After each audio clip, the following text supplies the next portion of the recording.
Let us pray to love the word of God. ദൈവത്തിൻ്റെ വചനം സ്നേഹിക്കാനായിട്ട് പ്രാർത്ഥിക്കാം. വർഷങ്ങളായിട്ട് വചനങ്ങൾ പറഞ്ഞ് ദൈവത്തിൻ്റെ സന്നിധിയിൽ നമ്മൾ ഓരോ പ്രാവശ്യം ചോദിച്ച് വാങ്ങിക്കുകയാണ്. കഴിഞ്ഞ ദിവസം കർത്താവിൻ്റെ സന്നിധിയിൽ ഇരുന്നപ്പം എന്തിനെക്കുറിച്ചാണ് ഇനി പറയേണ്ടത് എന്ന് ചോദിച്ചപ്പോൾ ദൈവം തമ്പുരാൻ ഇങ്ങോട്ട് പറഞ്ഞാണ് കർത്താവിൻ്റെ വചനം സ്നേഹിക്കാനായിട്ട് പ്രാർത്ഥിക്കുകയെന്ന്.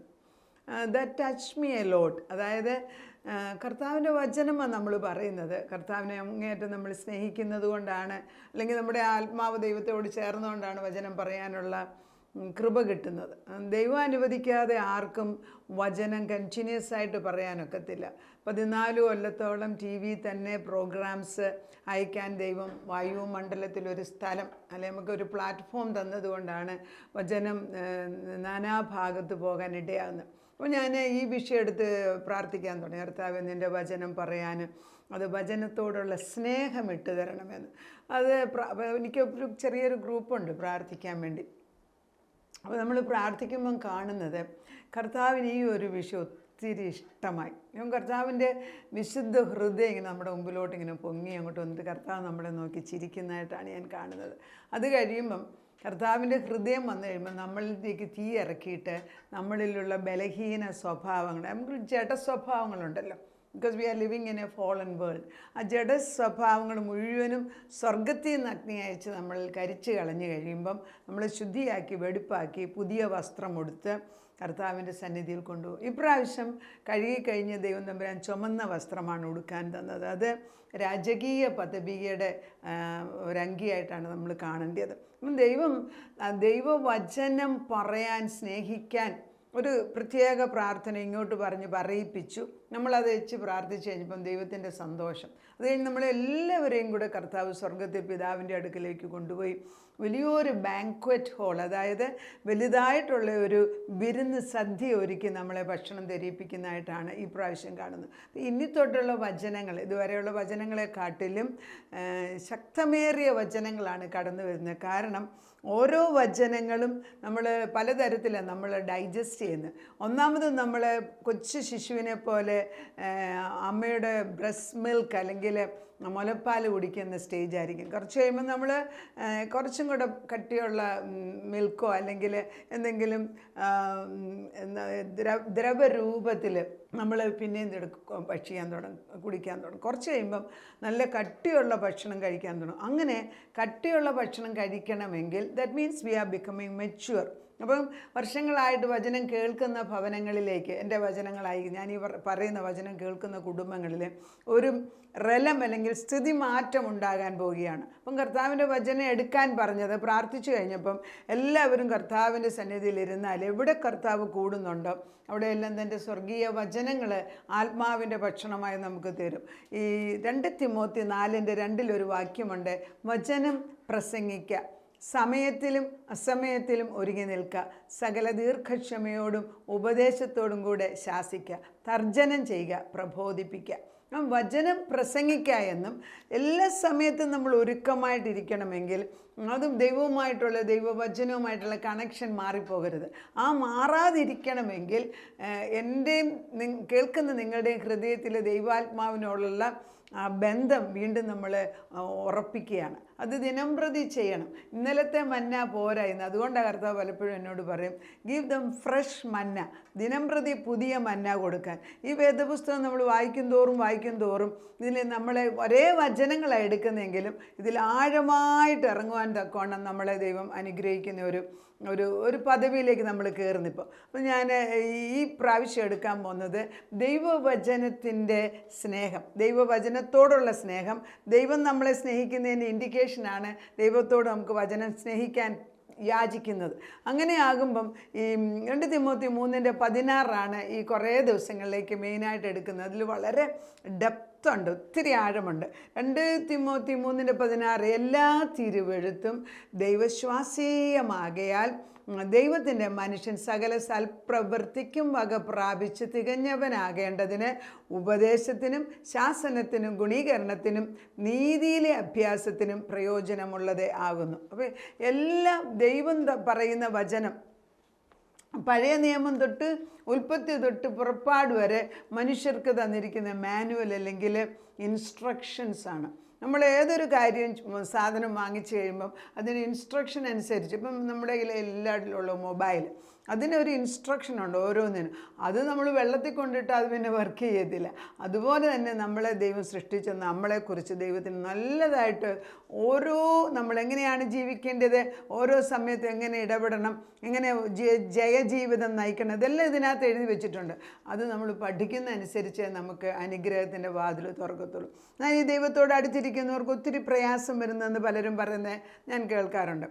എന്നാൽ പൗലോസിൻ്റെ ജീവിതത്തിലും പ്രയാസം ഉണ്ടായിരുന്നു. പൗലോസ് പറയുന്നത് അല്പകാലത്തേക്കുള്ള ലഘുവായ കഷ്ടം എന്നാണ്. അപ്പോൾ അല്പകാലത്തേക്കുള്ള ലഘുവായ കഷ്ടം എന്ന് പറയുമ്പം ഹി ഹാഡ് എ പെർസെപ്ഷൻ, അതായത് സ്വർഗമണ്ഡലം കണ്ട ഒരു വ്യക്തിക്ക് ഈ ലോക ജീവിതം ഒരു ചെറിയൊരു കാലഘട്ടമാണെന്ന് മനസ്സിലാക്കാനിടയാകും. ദൈവത്തിൻ്റെ വചനത്തെക്കുറിച്ച് വായിക്കുമ്പം കർത്താവ് ഒരു വേദപുസ്തകത്തിൽ വ്യാഖ്യാനങ്ങളുള്ളതിനകത്ത് ഇങ്ങനെയാണ് എഴുതിയിരിക്കുന്നത്. ഈ 2 തിമോത്തി 3:16 വായിച്ചപ്പം ദൈവത്തിൻ്റെ ആത്മാവിൽ ഇങ്ങനെയാണ് അവരെഴുതിയിരിക്കുന്നത്. വളരെ പ്രധാനപ്പെട്ടതാണ്, വായിക്കുകയാണ്. ആത്മാവാകുന്ന ദൈവം ആത്മാവാണ്. ആത്മാവാകുന്ന ദൈവത്തിൻ്റെ ദേഹരൂപമായ തിരുവെഴുത്ത്. അപ്പോൾ ആത്മാവാകുന്ന ദൈവത്തിൻ്റെ ദേഹരൂപം തിരുവെഴുത്താണ്. അപ്പോൾ തിരുവെഴുത്തെന്ന് പറയുമ്പോൾ നമുക്ക് കാണാം, തൊടാം, നമുക്ക് അത് ഭക്ഷിക്കാം, അതിനെ അനുഭവിക്കാൻ സാധിക്കുന്നുണ്ട്. അതുകൊണ്ട് ആത്മാവാകുന്ന ദൈവത്തിൻ്റെ ദേഹമായ രൂപം ബ്ലാക്ക് ആൻഡ് വൈറ്റിൽ നമ്മുടെ മുമ്പിൽ എഴുതി തരുമ്പോൾ അത് നമുക്ക് അനുഭവിക്കാൻ സാധിക്കുന്നു എന്നുള്ളത് മനസ്സിലാക്കണം. അപ്പം ദേഹരൂപം എന്ന് പറയുമ്പം ഒരു മനുഷ്യനെ പോലെ നിൽക്കുന്നതല്ല. ഈ വചനം നമുക്ക് ജഡമായിട്ട് മാറത്തക്ക വിധത്തിൽ ദൈവം എഴുതി വെച്ചിരിക്കുന്നതിനാണ് ഇവിടെ ദേഹരൂപം എന്ന് പറയുന്നത്. ആത്മാവാകുന്ന ദൈവത്തിൻ്റെ ദേഹരൂപമായ തിരുവെഴുത്ത്, അത് ദൈവവചനമാണ്. ക്രിസ്തുവിൻ്റെ ദേഹരൂപമാണ്, അത് ക്രിസ്തു തന്നെയാണ് എന്നാണ് ആ വേദപുസ്തകത്തിൽ എഴുതിയിരിക്കുന്നത്. ക്രിസ്തു ദൈവത്തിൻ്റെ ജീവനുള്ള വചനമാണ്. വെളിപ്പാട് 19:13 അങ്ങനെയാണ് പറയുന്നത്. അവൻ രക്താംബരം പോലുള്ള വസ്ത്രം ധരിച്ചുകൊണ്ട് അവൻ്റെ തൊടയിന്മേൽ ദൈവവചനം എന്നാണ് എഴുതിയിരിക്കുന്നത്. അപ്പം ദൈവവചനം എന്ന് ദൈവത്തെക്കുറിച്ച് എഴുതിയിരിക്കുമ്പം നമ്മുടെ മുമ്പിൽ തന്നിരിക്കുന്ന വചനം ദേഹരൂപത്തിൽ ബൈബിളിൽ അല്ലെങ്കിൽ പ്രത്യക്ഷപ്പെടുന്നതാണ് നമ്മൾ ദിനം പ്രതി ഉപയോഗിക്കുന്നത്. വെളിപ്പാടിൻ്റെ 19:13 അവൻ രക്തം തളിച്ച ഉടുപ്പ് ധരിച്ചിരിക്കുന്നു. അവനെ ദൈവവചനം എന്ന പേർ പറയുന്നു. അപ്പോൾ അവനെക്കുറിച്ച് പറയുന്ന പേര് ദൈവവചനമെന്ന്. അപ്പോൾ എത്രമാത്രം വചനം നമ്മളിൽ ദേഹരൂപമായിട്ട് ഉൾക്കൊള്ളുന്നുവോ അപ്പോൾ ആത്മാവിന് ശരീരമില്ലെന്ന് ഓർക്കണം. ഈ ആത്മാവ് നമ്മളിൽ വരുമ്പോൾ നമ്മൾ ദൈവത്തിൻ്റെ വചനത്തിൽ നിറയുമ്പം ക്രിസ്തുവിനെ പോലെയായി മാറും. ക്രിസ്തുവിനെ ധരിക്കുക എന്ന് പറയുന്നതിൻ്റെ അർത്ഥം അതാണ്. ഒന്ന് വാക്യഭാഗം വായിക്കുന്നത്, തിരുവെഴുത്ത് ദൈവത്തിൻ്റെ എഴുതപ്പെട്ട വചനമാണ്. തിരുവെഴുത്ത് എന്ന് പറയുന്നത് ദൈവത്തിൻ്റെ എഴുതി വച്ചിരിക്കുന്ന വചനമാണ്. എഴുതിയില്ലായിരുന്നുവെങ്കിൽ നമുക്ക് ലഭിക്കൂല. അപ്പം ഈ ആദ്യത്തെ 5 പുസ്തകങ്ങൾ എഴുതിയിരിക്കുന്നത് മോശയാണ്. പിന്നെ ഓരോരുത്തർ എഴുതിയിരിക്കുന്ന ആരാന്ന് വേദപുസ്തകത്തിൽ വ്യക്തമായിട്ട് എഴുതിയിട്ടുണ്ട്. അപ്പം നമ്മൾ വെളിപ്പാടാകുമ്പോഴത്തേക്ക് യോഹന്നാനെ കൊണ്ടാണ് എഴുതിപ്പിക്കുന്നത്. അപ്പോൾ ഇവരെല്ലാം എഴുതുന്നതും ദൈവത്തിൻ്റെ ആത്മാവിൻ്റെ പ്രചോദനം കൊണ്ടാണ്. അപ്പം നമ്മൾ വചനത്തെ സ്നേഹിക്കാനൊന്ന് പ്രാർത്ഥിച്ച് നോക്കിക്കേ. അങ്ങനെ ഇപ്പം നമ്മൾ അടുത്ത് കഴിഞ്ഞും നമ്മൾ വേദപുസ്തക വാക്യങ്ങൾ വായിക്കുമ്പം നമുക്ക് വേറൊരു അനുഭവമാണ്. കാരണം ഈ വചനം ജഡരൂപമാകുന്ന ക്രിസ്തുവിനെ തന്നെയാണ് നമുക്ക് എഴുതി തന്നിരിക്കുന്നതെന്ന് മനസ്സിലാകുമ്പോൾ നമ്മുടെ അന്തരാത്മാവ് പുഷ്ടി പ്രാപിച്ചിട്ട് വേറൊരു തലത്തിലേക്ക് നമ്മൾ കയറും. ആ ഒരു ഭാഗ്യപദവി വചനത്തിൽ കൂടെ മാത്രമേ കിട്ടത്തുള്ളൂ. അതുകൊണ്ട് പലപ്പോഴും എൻ്റെ കൂടെ ഒരു അമേരിക്കൻ സ്ത്രീ ഞങ്ങൾ ഒന്നിച്ച് വചനം പഠിച്ചിട്ടുണ്ട്. അവർ പലപ്പോഴും she was one of the leader in Aramco. അവരെപ്പോഴും ഈ വേദപുസ്തകം അവരുടെ തലയിൽ ഈ വേദപുസ്തകം വെച്ചേച്ച് പറയും, ഇത് ഈ ദൈവത്തിൻ്റെ സത്യവചനമാണ്, ഇതിൽ ഞാൻ പൂർണ്ണമായി വിശ്വസിക്കുന്നു, ഇതിൽ ഞാൻ ആശ്രയിക്കുന്നു, ഇത് ഞാൻ അനുസരിക്കും. അപ്പോൾ പലപ്പോഴും എൻ്റെ ഹൃദയത്തിൽ അത് എൻ്റെ മനസ്സിലിങ്ങനെ തങ്ങി നിൽക്കും. ഓരോ വ്യക്തികൾ പറയുന്നതും എടുക്കുന്ന നമ്മുടെ മനസ്സിൽ ജീവിത പര്യന്തം നിൽക്കണമെന്നുണ്ടെങ്കിൽ നമ്മളെ ആത്മാവ് തൊടുന്നതാണ്. അതുകൊണ്ട് ഇന്നു മുതൽ കുറേ ദിവസത്തേക്ക് ദൈവവചനത്തെക്കുറിച്ച്, ദൈവവചനത്തോടുള്ള സ്നേഹത്തെക്കുറിച്ച് പറയാനാണ് ഞാൻ ആഗ്രഹിക്കുന്നത്. കഴിയുമെങ്കിൽ നിങ്ങൾ ഓരോരുത്തരും 2 തിമോത്തി എടുത്ത് വായിച്ചിട്ട് 3-ാം അധ്യായം തൊട്ട് പുറകോട്ട് വായിച്ചാലും കുഴപ്പമില്ല. അടുത്ത ദിവസങ്ങളിൽ ഈ വചനങ്ങളാണ് കടന്നു വരുന്നത്. നമുക്ക് പ്രാർത്ഥിക്കാം. ദൈവവചനം ദൈവത്തിൻ്റെ ശ്വാസമാണെന്നും അത് ദേഹരൂപത്തിൽ, ആത്മാവിൻ്റെ ദേഹരൂപത്തിൽ കടന്നു വന്നാണ് ദൈവവചനമെന്നും ആ വചനം യേശുക്രിസ്തു തന്നെയാണെന്നും യേശുക്രിസ്തുവിനെ ഉൾക്കൊള്ളുമ്പോൾ വചനമാണ് ഉൾക്കൊള്ളുന്നതെന്നും അതല്ല വചനം ഉൾക്കൊള്ളുമ്പോൾ യേശുവിനെ തന്നെയാണ് ഉൾക്കൊള്ളുന്നതെന്നും നമ്മൾ യേശുവിൻ്റെ രൂപമായി മാറുമെന്നും പഠിപ്പിക്കുന്നതിന് നന്ദിയോടെ സ്തോത്രം.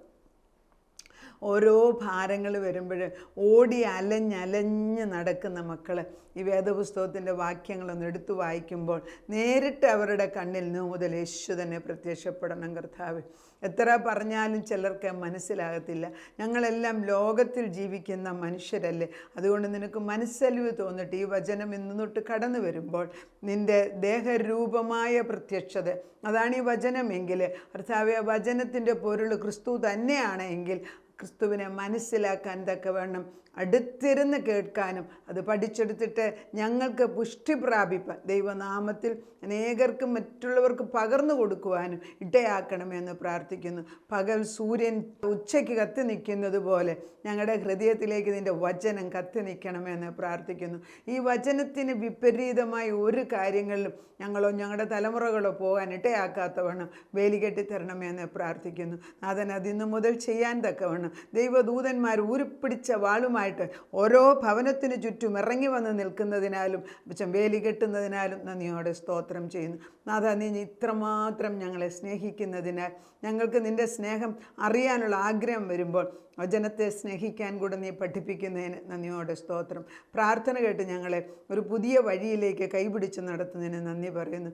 യേശു ക്രിസ്തുവിൻ്റെ പൊന്നുനാമത്തിൽ തന്നെ, ആമേൻ.